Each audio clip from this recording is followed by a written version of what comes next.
కొన్నేళ్లుగా టీడీపీ తరపున బలంగా వాయిస్ వినిపించిన ఫైర్ బ్రాండ్ నేత వంగలపూడి అనిత తాజాగా కూటమి సర్కార్లో హోంమంత్రి అయ్యారు. నెల రోజులుగా తనకు అప్పగించిన బాధ్యతను ఎంతో హుందాగా అంతే సమర్థవంతంగా ఆమె నిర్వహిస్తున్నారు. మహిళలకు హోంమంత్రి పదవి ఇస్తూ గత వైసీపీ ప్రభుత్వం మొదలుపెట్టిన సంప్రదాయాన్ని కొనసాగించిన చంద్రబాబు అనితకు అవకాశం ఇచ్చారు. అయితే ఇది ఆషామాషిగా వచ్చిన అవకాశం కాదు.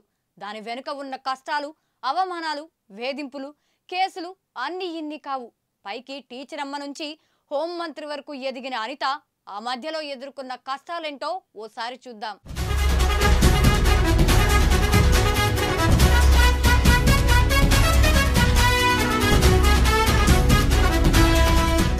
విశాఖ జిల్లా ఎస్ రాయవరం మండలం లింగరాజుపాలెం గ్రామంలో పుట్టిన వంగలపూడి అనిత ఆంధ్ర యూనివర్సిటీ నుంచి 2009లో ఎంఏ, ఎంఈడి పూర్తి చేసి టీచర్గా కెరీర్ ప్రారంభించారు. టీచర్గా ఉండగానే రాజకీయాల పట్ల ఆకర్షితులైన ఆమె టీచర్ ఉద్యోగాన్ని వదిలిపెట్టి 2014 ఎన్నికలకు ముందు టీడీపీలో చేరారు. ఎస్సీ రిజర్వ్డ్ సీట్ అయిన పాయకరావుపేట నుంచి తొలిసారి టీడీపీ అభ్యర్థిగా ఆమెకు అవకాశం దక్కింది. అప్పట్లో రాష్ట్ర విభజన జరగడం, టీడీపీకి ఉత్తరాంధ్రలో ఉన్న అనుకూల పరిస్థితులు ఉన్నా వైసీపీ నుంచి ఎదురైన గట్టి ప్రత్యర్థి చెంగల వెంకట్రావుపై ఆమె 2828 ఓట్లతో గెలిచి ఎమ్మెల్యే అయ్యారు.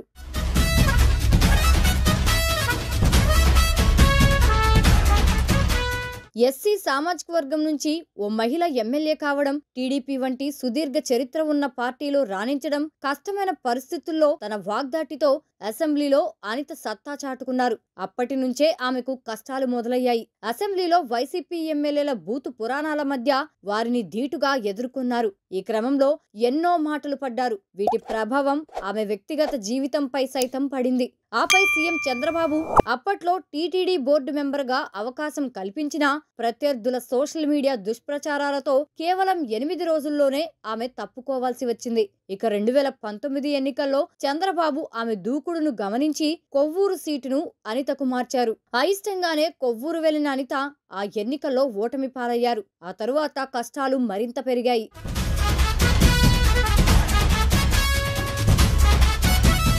2019లో అధికారంలోకి వచ్చిన వైసీపీ సర్కార్ మాజీ ఎమ్మెల్యే అయిన అనితను సోషల్ మీడియాలో దారుణంగా టార్గెట్ చేసింది. ఓవైపు క్షేత్రస్థాయిలో కేసులతో వేధింపులు, మరోవైపు సోషల్ మీడియాలో వేధింపులు ఎక్కువయ్యాయి.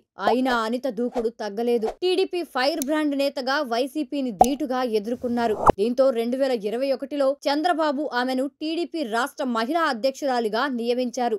వైసీపీ వేధింపులు మరింత ఎక్కువయ్యాయి. 2022లో అనితపై చెక్ బౌన్స్ కేసు పెట్టారు. సోషల్ మీడియాలో మార్ఫింగ్ ఫోటోలు, వీడియోలతో టార్చర్ పెట్టారు. అయినా తట్టుకుంటూ 2024 ఎన్నికలకు సిద్ధమయ్యారు.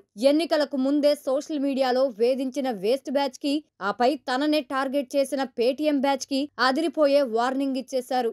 రోజులు ఎప్పుడు ఒకలా ఉండవు.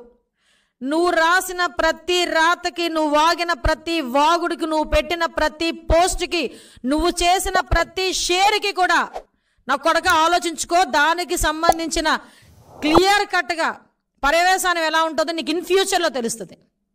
ఇన్ ఫ్యూచర్లో గ్యారంటీగా తెలుస్తుంది.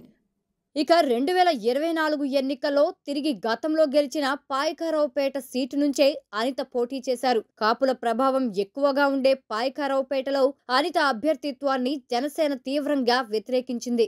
అయినా చంద్రబాబు అండతో ఆమె టికెట్ దక్కించుకోవడమే కాకుండా ఏకంగా 43,000 పైచిలుకు మెజారిటీతో గెలిచి సత్తా చాటుకున్నారు. అంతేకాదు, కూటమి ప్రభుత్వంలో అనూహ్యంగా హోంమంత్రి పదవి దక్కించుకున్నారు. గతంలో తనను వేధించిన, కేసులు పెట్టిన పోలీసులతో ఇప్పుడు సెల్యూట్ కొట్టించుకునే స్థాయికి అనిత ఎదిగారు. ఆ ప్రయాణంలో తాను ఎదుర్కొన్న కష్టాలన్నీ మర్చిపోయేలా ఆమె ఇప్పుడు కూటమి ప్రభుత్వంలో గౌరవప్రదమైన స్థాయిలో ఉన్నారు. కాబట్టి కష్టాలు వచ్చాయనో, లేక ఇబ్బందులు, విమర్శలు ఎదురవుతున్నాయనో మీరు నమ్ముకున్న లక్ష్యం నుండి డైవర్ట్ కావద్దు. అన్నీ భరిస్తే, మన సంకల్ప బలం గట్టిగా ఉంటే అద్భుత విజయాలు సాధ్యమని చెప్పడానికి హోంమంత్రి అనిత లైఫ్ స్టోరీ ఒక డెఫినిషన్, ఒక మోటివేషన్.